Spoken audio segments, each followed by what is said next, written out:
Good morning everyone. Current affairs to MCQ की सीरीज में आज हम 5 सितंबर पे पहुंच चुके हैं। This is brief introduction about me. My name is Prince Luthra, all India rank 577। और यहाँ पे जो नए मेंबर्स ने हमें ज्वाइन किया है उनको देख लेते हैं एक बार, और उससे पहले एक बार टॉपिक्स को डिस्कस कर लेते हैं। तो रेनाती चोलास के बारे में हम डिस्कस करने वाले हैं, इनलैंड वाटरवेज के बारे में डिस्कस करेंगे, रोड एक्सीडेंट्स को डिस्कस करेंगे, इसका नया डेटा भी रिलीज हुआ है। और आप जानते हैं कि लास्ट में हमने स्टार्ट क्वेश्चन के बारे में डिस्कस किया था, तो अभी अनस्टार्ट क्वेश्चन न्यूज में था, इसको देखेंगे। और शॉर्ट नोटिस क्वेश्चन जो पॉलिटी से रिलेटेड क्वेश्चन है लेकिन न्यूज में करंट अफेयर्स में अपीयर हुए हैं, इनके बारे में डिस्कस करेंगे। इंडियन फॉरेस्ट एक्ट 1927 को देखेंगे। एसएनटी से साइंस एंड टेक्नोलॉजी से ग्रेविटेशनल वेव्स को डिस्कस करने वाले हैं। देन जो इकोनॉमी सेक्शन है वहां से हम ऑपरेशन ट्विस्ट को डिस्कस करेंगे, ओपन मार्केट ऑपरेशन को, और गवर्नमेंट सिक्योरिटीज को डिस्कस करने वाले हैं। चलिए, रिसेंटली हमें ज्योति पांडे और जय गणेश ने ज्वाइन किया है। Welcome to the new members.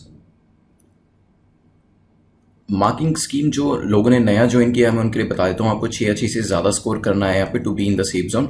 Less than 6 अगर आपका स्कोर आता है तो आप उसको विद इन एन आवर दोबारा से अटेम्प्ट कर लीजिएगा और एक्सप्लेनेशन को ध्यान से सुनिएगा। अदरवाइज अगर आपका 6 स्कोर या इससे ज़्यादा भी आया तो 24 आवर्स में एक बार इसे रिवाइज जरूर कर लीजिएगा। चलिए, फर्स्ट क्वेश्चन को देखते हैं जो कि रेनाती चोलास के बारे में पूछा गया। रेनाती चोलास के बारे में कौन सी स्टेटमेंट करेक्ट है, कौन सा कथन सही है। अभी हुआ क्या है, बेसिकली एक rare inscription dating back to Renati Cholas era. तो रेनाती चोलास के एरा की जो एक पर्टिकुलर इंस्क्रिप्शन थी उसको यहाँ पर अनर्थ किया गया आर्कियोलॉजिकल सर्वे ऑफ इंडिया के द्वारा। तो इसी वजह से रेनाती चोलास जो है न्यूज में थे, इसी वजह से इस पर क्वेश्चन आने के चांसेस भी बन जाते हैं। 3 स्टेटमेंट दे रखी है। पहली कहती है Renati Cholas ruled over the Renadu region. Renati Cholas जो थे उन्होंने रेनादू रीजन के ऊपर रूल किया था।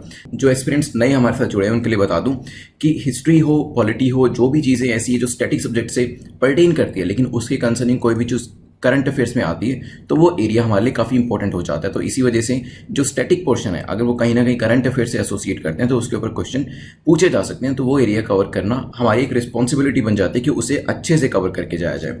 सेकंड स्टेटमेंट को देखते हैं। Renadu Cholas were the feudatories of the Chola dynasty. तो रेनादू चोलास जो थे वो चोला डायनेस्टी के फ्यूडिशरीज थे। These kings claim that they belong to Karikala Cholas dynasty. तो एक पर्टिकुलर डायनेस्टी का नाम दिया हुआ है कारिकाला चोला डायनेस्टी। तो यहाँ इस पर्टिकुलर डायनेस्टी से इनके जो किंग्स थे वो बिलोंग किया करते थे। सोचिए क्या आंसर होगा, फिर डिस्कस करते हैं। चलिए, तो यहाँ पे रेनाती चोलास की बात करी जा रही है। क्या ये रेनादू रीजन के ऊपर रूल किया करते थे? तो यस। देखिए, रेनाती चोलास जो है इनको एक और नाम से भी जाना जाता है, तेलुगु चोलास ऑफ रेनादू। इनको तेलुगु चोलास ऑफ रेनादू भी कहा जाता है क्योंकि रेनादू रीजन के ऊपर रूल किया करते थे। तो पहली स्टेटमेंट ठीक हो जाती है। बात करी जाए क्या ये चोला डायनेस्टी के फिड्यूशरीज, तो यस, सेकंड स्टेटमेंट भी हमारी करेक्ट है। चोला डायनेस्टी के फिड्यूशरीज के तौर पे भी इनको जाना जाता है। एट द सेम टाइम जो किंग्स होते थे वो कारिकाला चोला डायनेस्टी से आते थे। तो ध्यान रखिएगा, तीनों स्टेटमेंट्स हमारी करेक्ट है। इंस्क्रिप्शन जो है वो मिली है इसी वजह से जो रेनाती चोला है न्यूज में थे, और इसके ऊपर जो क्वेश्चन है वो पूछा जा सकता है। एक बार रीजन देख लीजिए कहाँ पे ये रूल किया करते थे। इनका जो इन्फ्लुएंसिंग एरिया है ये आप देख रहे हैं। चोला की बात करें, चोला control the central and northern part of Tamil Nadu. तो तमिलनाडु वाला जो रीजन है वो इनके कंट्रोल में था। अगर हम बात करें तो 8वीं से 12वीं सेंचुरी एडी तक इनका जो रूल था वो ज़्यादातर रहा था। और कावेरी डेल्टा वाला रीजन हो जिसको चोलामंडलम कहा जाता था वो रीजन हो, कैपिटल इनकी उरैयूर हुआ करती थी। उरैयूर जो कि तिरुचिरापल्ली टाउन जो है उसके पास फॉल करती थी। साथ में ही जो एम्बलम्स हैं, टाइगर करके इनका एम्बलम हुआ करता था। उस वक्त हर डायनेस्टी का कोई ना कोई एम्बलम हुआ करता था। तो ये चोला डायनेस्टी है, इसका एम्बलम भी एग्जाम में पूछा जा सकता है। The emblem was tiger. जैसे अगर हम प्रेजेंटली देखें जो हमारा नेशनल एम्बलम है उस पर चारों तरफ आपके लॉयन बने हुए हैं। ठीक है, Cholas are mention as efficient navy के तौर पे ही जाने जाते हैं। ठीक है, तो ये पॉइंट्स काफ़ी इंपॉर्टेंट है क्योंकि अगर मेंस के अंदर क्वेश्चन आता तो ये पॉइंट्स आपको लिखने पड़ेंगे। तो इनकी नेवी जो थी उस टाइम पर काफ़ी एफिशिएंट मानी जाती थी चोलास की। चलिए, नेक्स्ट क्वेश्चन पे चलते हैं। नेक्स्ट क्वेश्चन पूछ रहा है with which country India is doing a trial run and inland water veg. तो एक इनलैंड वाटर वे का भी ट्रायल रन जो है इंडिया कर रहा है एक पर्टिकुलर कंट्री के साथ। तो कौन सी कंट्री है वो? क्या बांग्लादेश है, म्यांमार है, नेपाल, भूटान? सोचिए, फिर इसके बारे में पूरी न्यूज जो है वो डिस्कस करेंगे। चलिए, तो यहाँ पे ये जो ट्रायल रन किया जा रहा है ऑन अ न्यू रिवर राउट, एक नई रिवर रास्ते को निकालने के लिए वो किया जा रहा है दोदकंडी। दोदकंडी कहाँ फॉल करता है? बांग्लादेश के अंदर, और इंडिया के त्रिपुरा के अंदर है सोनामुरा। ठीक है, तो दोदकंडी से सोनामुरा ये जो एक ट्रायल रन है इसे स्टार्ट किया गया है। और इसके थ्रू होगा क्या, बेसिकली अभी एक cement cargo around 50 metric ton का एक सीमेंट कार्गो जो है वो हमारा जो सोनामुरा त्रिपुरा के अंदर फॉल करता है, और जो दूधकंडी कहाँ पे, बांग्लादेश के अंदर है, इसे स्टार्ट किया गया। हो सकता है आगे आने वाले टाइम में और भी इकोनॉमिक एक्टिविटीज और इकोनॉमिक कार्गोज जो है वो एक कंट्री से दूसरी कंट्री में थ्रू दिस इनलैंड वाटरवे भेजे जा सके। देखिए जो वाटरवेज होती है इसके बारे में मैं आपकी इसकी खासियत बताऊं कि सबसे सस्ती ये होती है, और अगर हम एनवायरमेंट की बात करें तो इकोलॉजिकल भी फ्रेंडली होती है सबसे ज़्यादा ही। अगर आप रोड की बात करें, रेलवेज की बात करें, एयरवेज की बात करें, तो वहाँ पर किलोमीटर खर्चा जो है वो काफ़ी ज़्यादा आता है, लेकिन वाटरवे के अंदर खर्चा सबसे कम आता है, और साथ में एनवायरमेंट के लिए भी ये ज़्यादा फ्रेंडली रहती है। तो इसी वजह से वाटरवेज को हम एक्सप्लोर करने की कोशिश कर रहे हैं। तो यहाँ पे हमारा जो आंसर होगा वो होगा ए। हो सकता है आगे आने वाले टाइम में और भी डेवलपमेंट्स जो है वो हो। सोनामारू कहाँ पे फॉल करता है, त्रिपुरा के अंदर, ध्यान रखिएगा, और दूधकंडी कहाँ पर है, बांग्लादेश के अंदर। चलिए, तो ये कार्गो जो था वो लेके जाया गया, और इसके थ्रू जो हमारा नॉर्थ ईस्ट रीजन है उसकी जो एक्सेसिबिलिटी है उसको भी कहीं ना कहीं एनहेंस करने की कोशिश करी जा रही है। चलिए नेक्स्ट क्वेश्चन पे चलते हैं। नेक्स्ट क्वेश्चन पूछा गया, which of the following statement is और आर करेक्ट। तो कौन सी स्टेटमेंट, 3 स्टेटमेंट दे रखे हैं, इसको लेकर करेक्ट है। बेसिकली अभी एक यहाँ पे नेशनल क्राइम रिकॉर्ड ब्यूरो का एक डेटा जो है उसे रिलीज किया गया है, उससे रिलेट ये करता है। पहली स्टेटमेंट कहती है the rate of road accident death per lakh population in 2019 in the country is 11.6। तो पर लैख अगर हम रोड एक्सीडेंट डेथ की बात करें तो 11.6 है एज पर द डेटा। हो सकता है India's rate is far from achieving sustainable development goal. तो एसडीजी के जो टारगेट्स हैं उससे हमारा नंबर काफी दूर है और इसको अचीव करना काफी मुश्किल है। Third, road accidents due to over speeding which was the major cause of road accidents. तो यहाँ पे ये बताया गया कि रोड एक्सीडेंट्स जो है वो ओवर स्पीडिंग की वजह से सबसे ज्यादा हो रहे हैं, तो ये एक इसका मेजर कॉज बताया गया। सोचिए क्या आंसर होगा, फिर डिस्कस करते हैं। चलिए, तो data for accidental death and suicide, तो यहाँ पे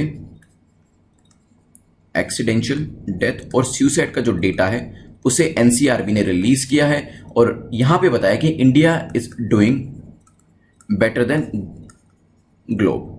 तो ग्लोबली जो डेटा है उससे बेटर डेटा आया है, मतलब जो एक्सीडेंशियल डेथ है इंडिया के अंदर कंपेयर टू अदर कंट्रीज कम है, सुसाइड की जो परसेंटेज है वो भी कम है।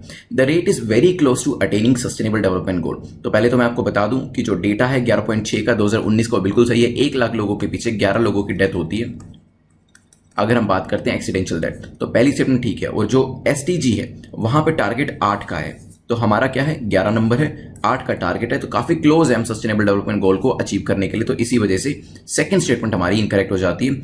और अगर बात करी जाए, क्योंकि रोड एक्सीडेंट के काफी सारे रीजन हो सकते हैं, ड्रंकन ड्राइविंग भी हो सकता है, ओवर स्पीडिंग भी हो सकता है, तो ओवर स्पीडिंग जो है वो मेजर रीजन है जिसकी वजह से रोड एक्सीडेंट सबसे ज्यादा होती है। तो तीसरी जो स्टेटमेंट है वो भी करेक्ट है। आंसर हमारा हो जाएगा बी, पहली और तीसरी statement they are correct. Rate of road traffic death per 1 lakh population over the last 15 years has approximately been 18। तो अगर हम पिछले 15 सालों की बात करें तो जो डेटा है वो 18 का रहा है, और धीरे धीरे कम करते करते 2019 में हम 11.6 पे आ गए, और 8 जो है वो भी अब सस्टेनेबल डेवलपमेंट गोल में जो दिया गया है वो भी अचीव हो जाएगा। चलिए, और यहां पे बताया जा रहा है कि ड्रग्स और अल्कोहल की वजह से जो डेथ्स हुआ करती थी, जो एक्सीडेंट्स हुआ करते थे, वहां पर मार्जिनल डिक्लाइन देखा गया।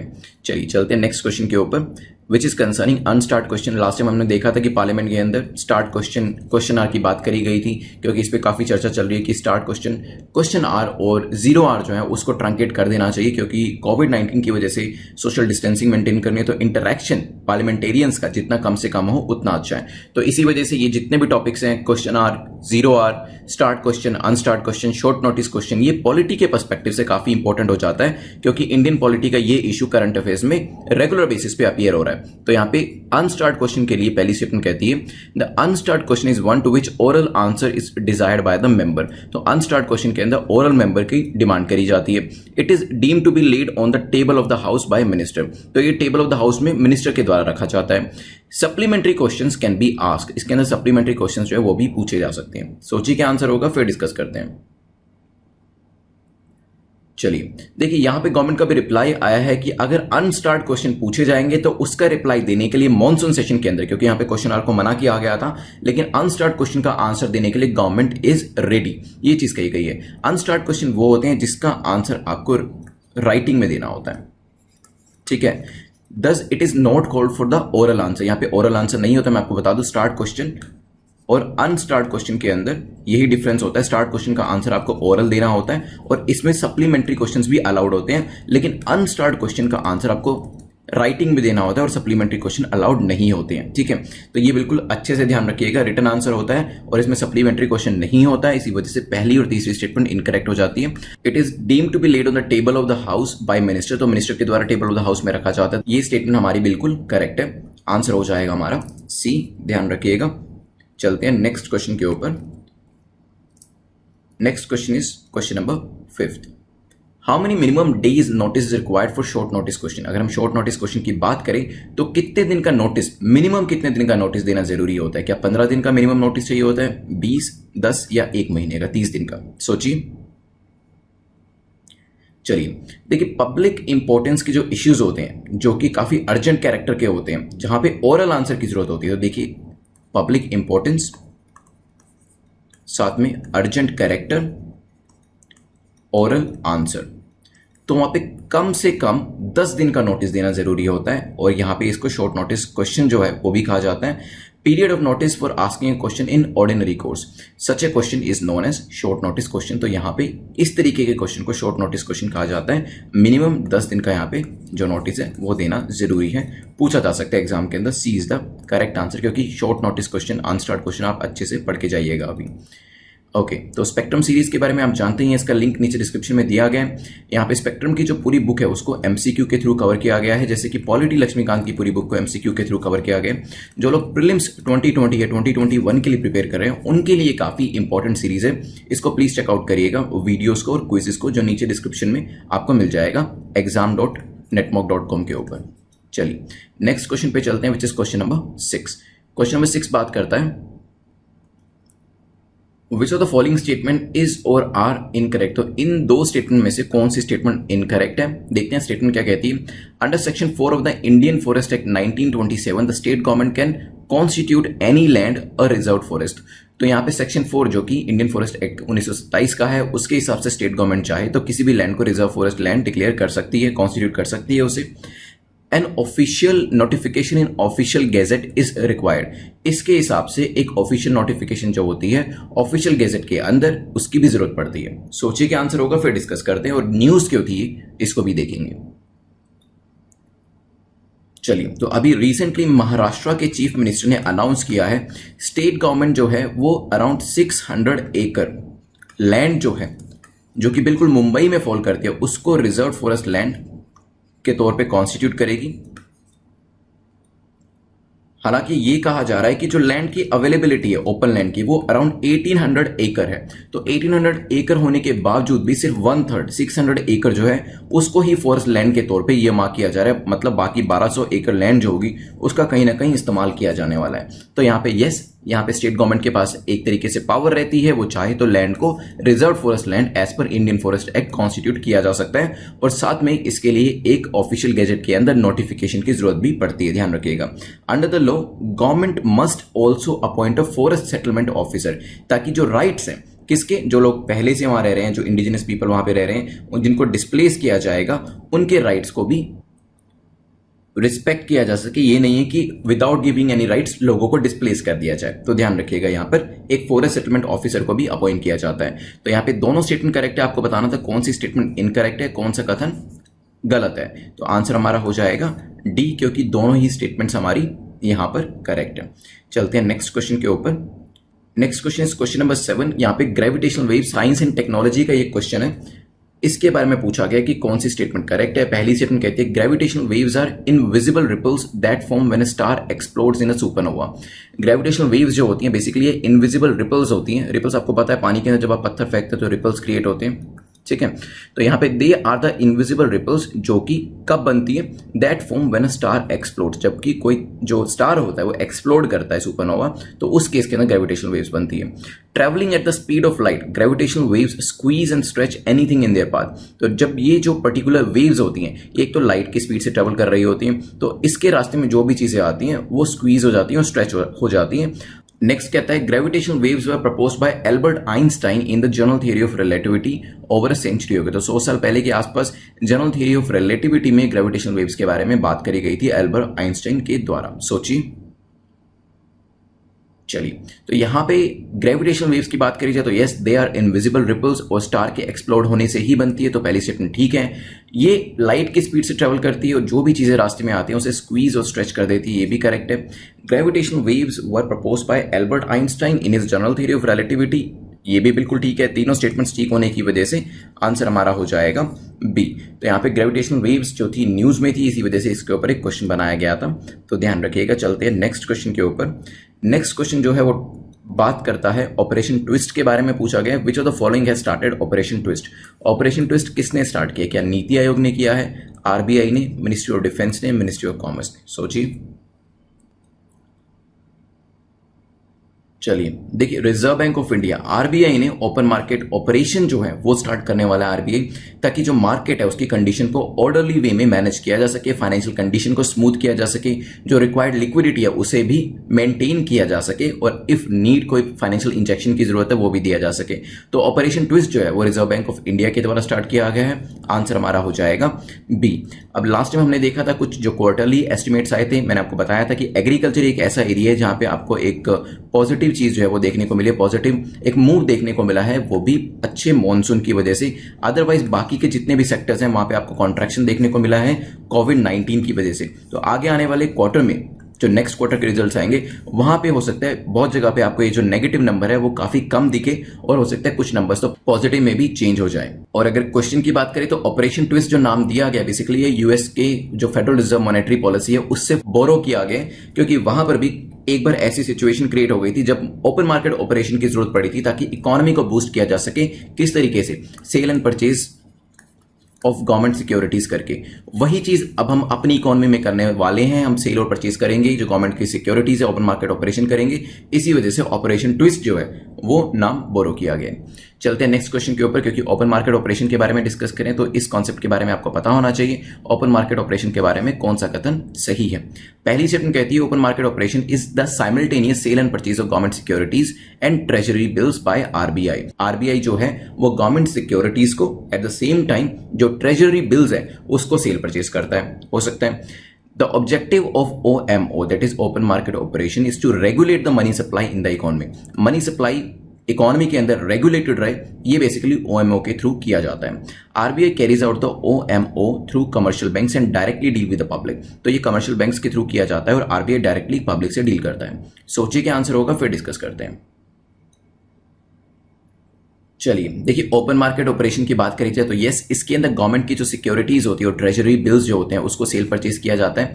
बेसिकली ओपन मार्केट ऑपरेशन जो है ये एक क्वांटिटेटिव टूल है आरबीआई का, ध्यान रखिएगा, जिसको यूज किया जाता है लिक्विडिटी कंडीशन को स्मूदन करने के लिए। तो लिक्विडिटी कंडीशन में जब भी प्रॉब्लम आती है, ज्यादा लिक्विडिटी है, कम लिक्विडिटी है, तो उसको मेंटेन करने के लिए और उसके इंपैक्ट को मिनिमाइज करने के लिए ही इस टूल को यूज किया जाता है। आरबीआई जो है yes they carry out OMO through the commercial banks, बिल्कुल ठीक है, लेकिन आरबीआई कभी भी डायरेक्टली डील नहीं करता है पब्लिक के साथ। इसी वजह से तीसरी स्टेटमेंट गलत हो जाती है। ऑब्जेक्टिव यही होता है कि मनी सप्लाई जो है हमारी इकोनॉमी के अंदर वो ज्यादा हो या कम हो उसको मैनेज करना, उसको रेगुलेट करना। तो ओपन मार्केट ऑपरेशन जो कि एक क्वांटिटेटिव टूल है उसके थ्रू मनी को मैनेज किया जाता है, मनी सप्लाई को मैनेज किया जाता है। आंसर हमारा हो जाएगा यहां पर बी। चलते हैं आज के लास्ट क्वेश्चन के ऊपर। लास्ट क्वेश्चन जो है वो गवर्नमेंट सिक्योरिटीज की, अगेन इकोनॉमिक सेक्शन से हमारा क्वेश्चन है, इसके बारे में पूछ रहे हैं कि गवर्नमेंट सिक्योरिटीज के बारे में कौन सी स्टेटमेंट हमारी ठीक है, कौन सा कथन सही है। पहली स्टेटमेंट कहती है it is tradable instrument issued by central government और स्टेट गवर्नमेंट। तो गवर्नमेंट सिक्योरिटीज जो है एक ट्रेडेबल इंस्ट्रूमेंट होता है जिसको सेंट्रल गवर्नमेंट हो या स्टेट गवर्नमेंट हो वो इशू कर सकते हैं। Second, short term government securities को ट्रेजरी बिल्स भी कहा जाता है, ये भी हो सकता है। शॉर्ट टर्म गवर्नमेंट सिक्योरिटीज का जो मैच्योरिटी पीरियड है वो लेस देन 90 डेज होता है। सोचिए क्या आंसर होगा, फिर डिस्कस करते हैं। चलिए देखिए, गवर्नमेंट सिक्योरिटीज की बात करी जाए तो yes they are tradable instrument, जो कि सेंट्रल गवर्नमेंट और स्टेट गवर्नमेंट दोनों में से कोई भी इशू कर सकता है। तो पहली स्टेटमेंट हो जाती है ठीक। और गवर्नमेंट सिक्योरिटीज को एक दूसरे नाम से भी जाना जाता है, दैट इज ट्रेजरी बिल्स के तौर पे भी उनको जाना जाता है। तो सेकंड स्टेटमेंट भी ठीक है। गवर्नमेंट सिक्योरिटीज की अगर बात करी जाए, दो तरीके की गवर्नमेंट सिक्योरिटीज होती है, एक होती है आपकी लॉन्ग टर्म, एक आपकी होती है शॉर्ट टर्म। तो जहां पे शॉर्ट टर्म की बात आती है यहां पे पीरियड 1 ईयर से लेस होता है मैच्योरिटी पीरियड, और लॉन्ग टर्म की बात करी जाए तो 1 साल से ज्यादा का पीरियड होता है लॉन्ग टर्म के अंदर। ठीक है, इसको ध्यान रखिएगा। इसी वजह से ये 90 डेज वाली जो कंडीशन है ये गलत हो जाती है। आंसर आपका हो जाएगा बी, क्योंकि पहली दो स्टेटमेंट्स करेक्ट है। चलिए देखिए, कुछ और चीज़ें जान लीजिए गवर्नमेंट सिक्योरिटीज़ के बारे में। अगर हम गवर्नमेंट सिक्योरिटी की बात करें तो इसके अंदर मैंने आपको बताया कि सेंट्रल स्टेट गवर्नमेंट दोनों ही इशू कर सकती है, लेकिन ट्रेजरी बिल्स जो होते हैं ना, ये जिसको हम गवर्नमेंट सिक्योरिटी के तौर पे जानते हैं, ये सिर्फ सेंट्रल गवर्नमेंट इशू करती है, स्टेट गवर्नमेंट इशू नहीं करती। लेकिन जो दूसरी टाइप की गवर्नमेंट सिक्योरिटीज़ होती हैं, जैसे कि गवर्नमेंट बॉन्ड्स हो गए, साथ में डेटेड सिक्योरिटीज़ हो गई, इसको जो है central as well as state government दोनों इशू कर सकती हैं। तो एग्जाम में पूछा जा सकता है कि क्या ट्रेजरी बिल्स जो है वो स्टेट गवर्नमेंट इशू कर सकती है? नहीं, ट्रेजरी बिल्स जो है वो सेंट्रल गवर्नमेंट इशू करती है। लेकिन दूसरे टाइप की गवर्नमेंट सिक्योरिटीज जिसमें गवर्नमेंट बॉन्ड्स आते हैं, डेटेड सिक्योरिटीज आती है, वो आपकी स्टेट गवर्नमेंट भी इशू कर सकती है, ध्यान रखिएगा। तो आपको जीसेक के बारे में भी अब पता चल गया। और यहां पर भी ये चीजें दे रखी है। गवर्नमेंट सिक्योरिटी की बात करें तो दे आर ट्रेडेबल इंस्ट्रूमेंट्स, जो मैंने आपको बताया कि सेंट्रल गवर्नमेंट क्या क्या इशू कर सकती है और स्टेट गवर्नमेंट क्या क्या इशू कर सकती है। यूजुअली यहां पे रिस्क जो होता है, नो रिस्क ऑफ डिफॉल्ट रहता है, इसी वजह से इसे रिस्क फ्री या गिल्ट एज्ड, ये टर्म भी काफी इंपॉर्टेंट है, आप इकोनॉमी की बुक में पढ़ेंगे इसे बार बार। गिल्ट एज्ड मतलब रिस्क फ्री, उसको इंस्ट्रूमेंट के तौर पर जाना जाता है। यहाँ पे 10 क्वेश्चन कंप्लीट होते हैं, रिवाइज करते हैं अभी, और उसके बाद क्वेश्चन ऑफ द डे देखेंगे, विनर ऑफ द डे देखेंगे, और आप जो कमेंट सेक्शन है उसमें अपने मार्क्स भी लिखेंगे। तो शुरुआत हमने करी थी रेनाती चोला से। बेसिकली यहाँ पे इंस्क्रिप्शन जो है इनकी एक मिली है, अनर्थ करी गई है आर्कियोलॉजिकल सर्वे ऑफ इंडिया के द्वारा आंध्र प्रदेश के अंदर काडप्पा डिस्ट्रिक्ट में। तो तभी ये न्यूज में थे। दे रूल्ड ओवर रेनादू रीजन, और रेनादू चोलास जो है वो फिड्यूशरीज तौर पे जाने जाते थे। किंग्स जो थे वो कारिकोला चोला डायनेस्टी से आते थे। इनका इन्फ्लुएंसिंग एरिया यहाँ था। नेवी काफी स्ट्रॉन्ग थी इनकी, टाइगर इनका एम्बलम था। 8वीं सेंचुरी से 12वीं सेंचुरी तक ये रूल किया करते थे। फिर हमने ट्रायल रन के बारे में देखा था। इंडियन इनलैंड वाटरवेज में बांग्लादेश में शुरुआत की गई है। तो हमारे यहाँ से सोनामुरी त्रिपुरा के अंदर है जो, उनके वहां से दोदकांदी से यहाँ पे एक 50 मेट्रिक टन का एक कार्गो जो है वो भेजा गया।